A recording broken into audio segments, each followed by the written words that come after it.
Bismillahirrahmanirrahim. Assalamualaikum warahmatullahi wabarakatuh.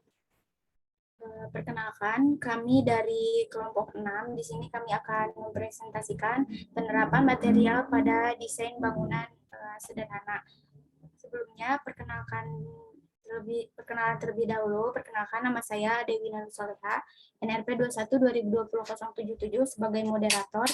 Lalu di sini saya bersama rekan-rekan saya, ada Faradila Gustiani dengan NRP 21-2020-067, lalu ada Imam Khairul Rijal dengan NRP 21-2020-071, lalu ada Alita Zulfa Azahra dengan NRP 21-2020-073, dan ada Dede Muhammad Husni dengan NRP 21-2020-076.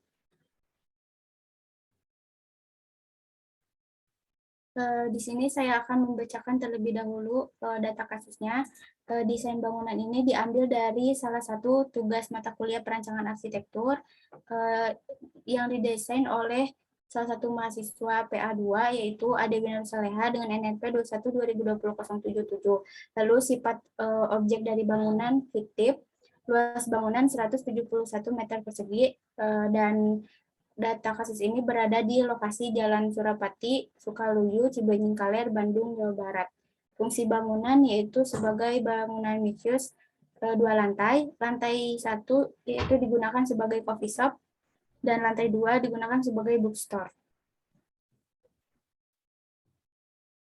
Lalu di sini ada gambar dari perspektif eksterior, di mana bangunan ini menggunakan beberapa material fasad, diantaranya ada atap genteng metal, secondary skin material kayu, ada bata ekspos, dan batu alam.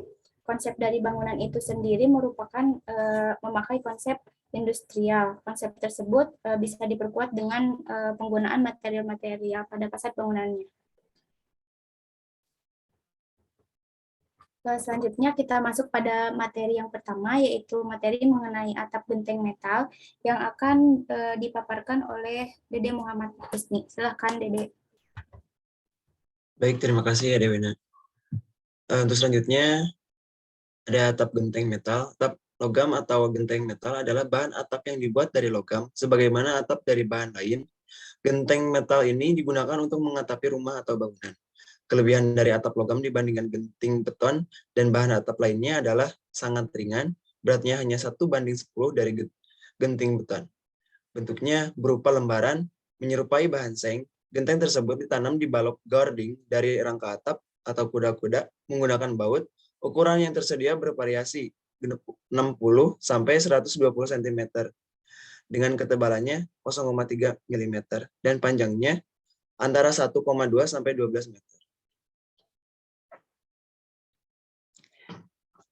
Selanjutnya ada keunggulan genteng metal dibanding jenis genteng lain. Pertama, ada tahan terhadap beban dan benturan, tahan terhadap serangan karat, pecah lumut, jamur, dan api. Tahan terhadap perubahan warna dalam berbagai kondisi cuaca, dapat memberikan nilai tambah yang tinggi. Atap logam yang tahan lama, tahan terhadap retakan, penyusutan, dan pengikisan. Logam adalah material yang hampir mudah dengan perawatannya. Sistem atap logam atau genteng metal dapat menahan kondisi cuaca ekstrim termasuk beban, hujan, dan kebakaran. Banyak sistem atap logam memiliki panel interlocking yang dapat melawan dan menghilangkan dari tempat paparan angin kencang. Mempunyai variasi warna yang banyak, harganya lebih murah jika dibandingkan atap genteng lainnya atau atap genteng keramik. Mudah dicari di toko material karena di zaman sekarang sudah banyak yang produksi.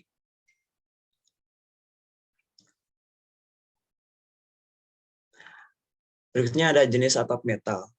Di sini ada salah satunya yaitu atap metal pasir. Kekurangannya rentan terhadap tekanan, warna genteng metal pasir mudah terkelupas. Yang ketiga, daya rendam panas relatif rendah. Keunggulannya yaitu genting metal pasir adalah material penutup atap yang terbuat dari material metal atau logam. Jenis genting ini berbeda dari genting metal biasa karena memiliki lapisan kasar seperti berpasir. Genting ini terbuat dari baja galvalume AZ 100, zinc calum, zinc fosfat, dan campuran Coraltech. Campuran Coldtech pada genting ini membuat permukaan terhadap seperti berpasir. Fungsi lapisan berpasir ini adalah menahan sorot.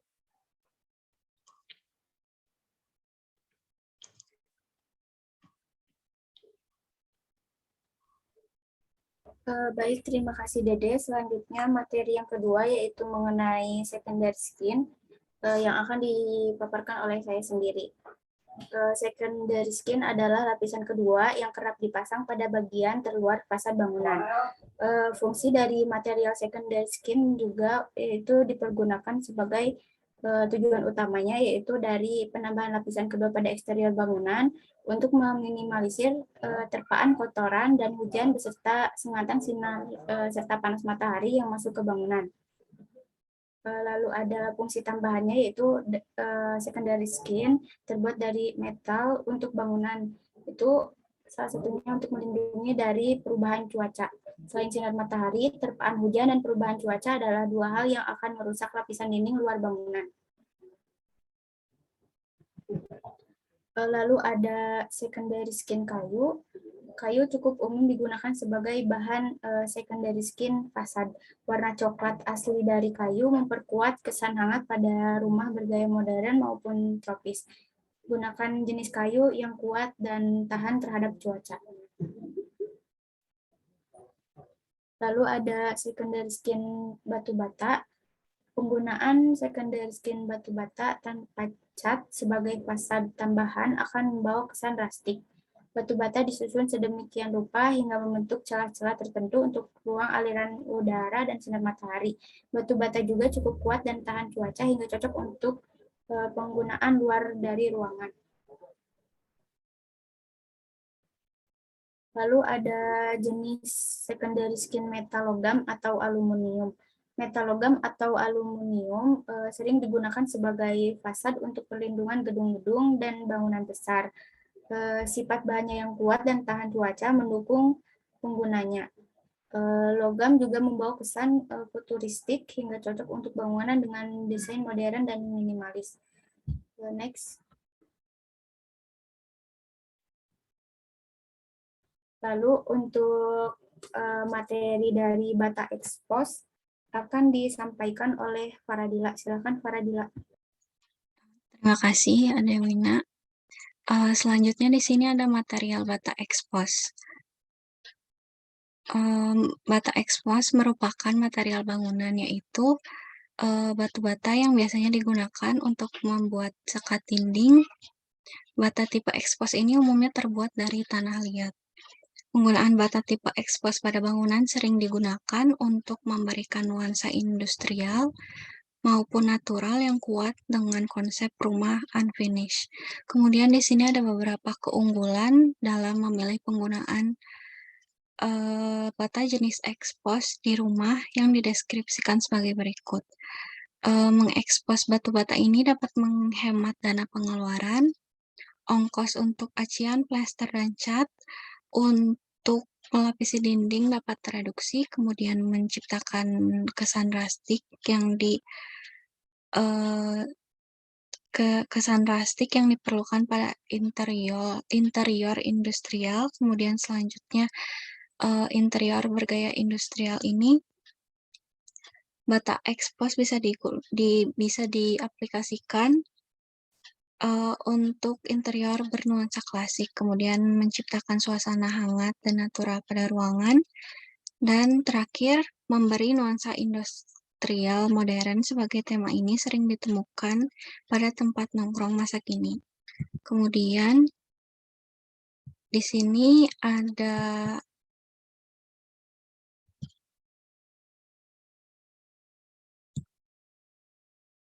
jenis batu bata, yaitu yang pertama ada bata terakota yang memiliki kesan klasik serta tekstur yang halus. Kemudian ada bata tanah liat belang, hampir sama seperti bata terakota namun memiliki warna yang tidak seragam.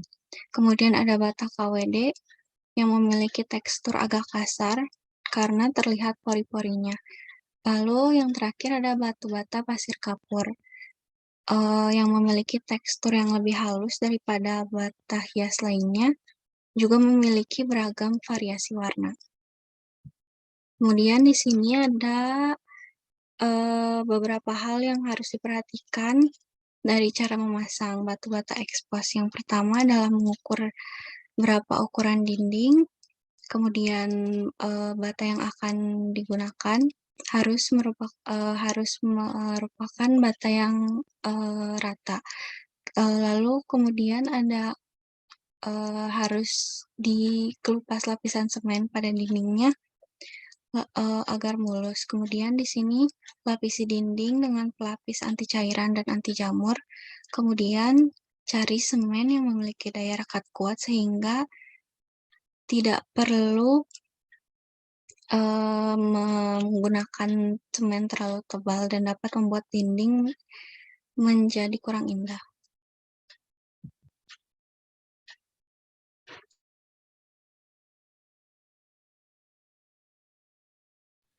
Terima kasih, Faradila. Untuk selanjutnya yaitu materi mengenai batu alam akan disampaikan oleh Alita. Silakan Alita. Terima kasih Adelwina. Material batu alam adalah batuan yang berasal dari alam dan biasanya dipakai sebagai bagian dari konstruksi bangunan. Batu alam ini terbagi menjadi 3 macam, yaitu batu alam untuk konstruksi, batu alam untuk media, dan batu alam mulia. Batu alam untuk konstruksi yaitu batu alam yang biasa dipakai untuk fondasi bangunan. Batu alam untuk media yaitu batu alam yang dipakai sebagai bagian dari interior dan eksterior bangunan. Sedangkan batu alam mulia yaitu batu alam yang biasa dipakai sebagai perhiasan. Next.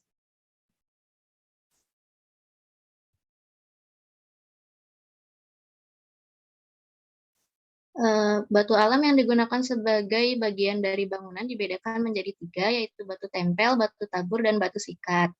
Batu alam tempel yaitu batu alam yang berbentuk pipih dalam pemakaiannya, dan batu alam ini ditempel di tempat yang diinginkan. Batu alam tabur yaitu batu alam yang berukuran kecil, batuan ini berdiameter sekitar 0,5 sampai 3 cm. Batuan ini dipasang dengan cara ditaburkan atau direkatkan dan biasa dijadikan lantai. Batu alam bentukan yaitu batu alam yang dibentuk sesuai dengan kebutuhan manusia seperti meja, kursi, patung, atau interior rumah lainnya. Next. Macam-macam batu alam menurut proses pembentukannya, yaitu ada batuan beku. Batuan beku ini adalah batuan yang terjadi akibat pembekuan magma. Batuan beku ini ada 2 jenis, yaitu batuan beku dalam dan batuan beku luar. Lalu selanjutnya ada batuan sedimen. Batuan sedimen ini terbentuk dari proses sedimentasi. Lalu kemudian ada batuan metamorf, yaitu terbentuk melalui proses kristalisasi batuan beku yang menyebabkan terjadinya perubahan partikel.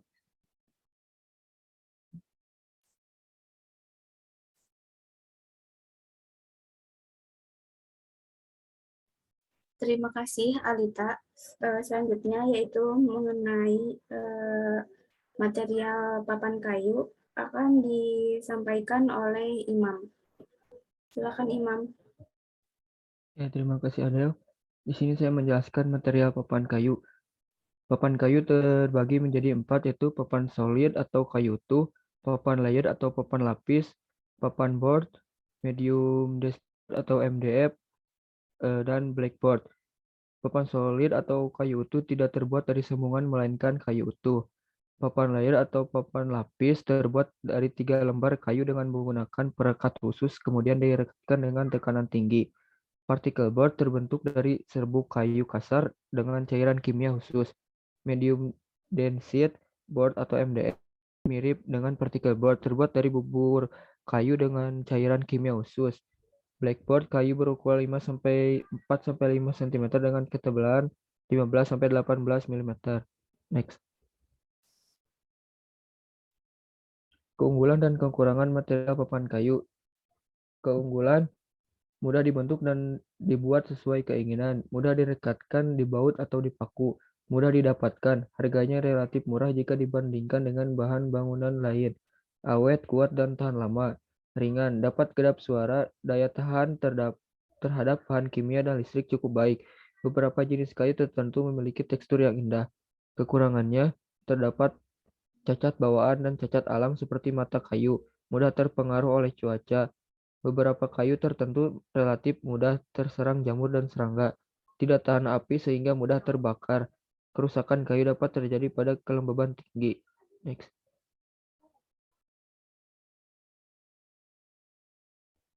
Selanjutnya material vinil lantai.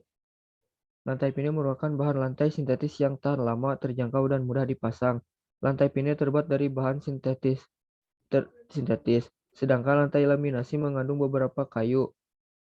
Lantai laminasi terdiri dari inti papan serat kayu dengan butiran kayu yang disegel di bawah lapisan pelindung bening. Semua lapisan ini dilaminasi bersama untuk memberikan bahan lantai yang lebih kaku dan realistis. Lantai laminasi biasanya dijual dengan papan yang saling menempel untuk tampilan dan nuansa lantai kayu keras. Di sini ada dua jenis lantai vinil, yaitu vinil tile dan karpet lantai.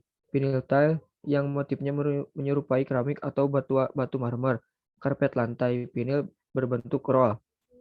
Panjangnya bisa mencapai 25 meter dengan lebar hingga 2 meter. Next.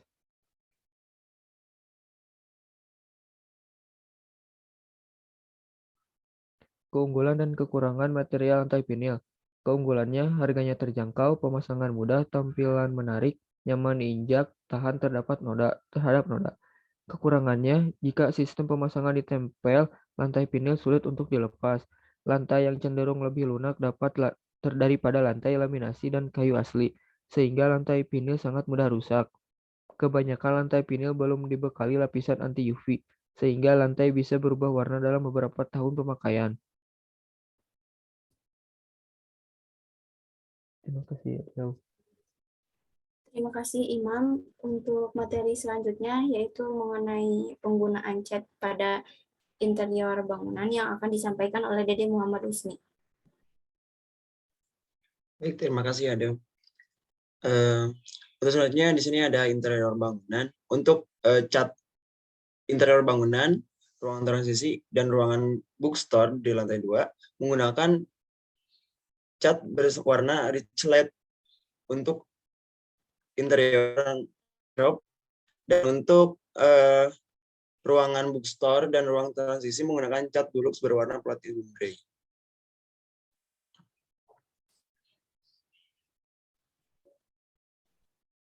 Terima kasih teman-teman semua. Untuk presentasi kali ini mungkin sampai di sini. Di sini ada slide daftar pustaka di mana kita mengambil sumber-sumber dari isi materi tersebut. Mungkin hanya itu yang dapat kami sampaikan untuk memenuhi salah satu tugas dari mata kuliah teknologi bahan. Saya tutup dengan ucapan Assalamualaikum warahmatullahi wabarakatuh.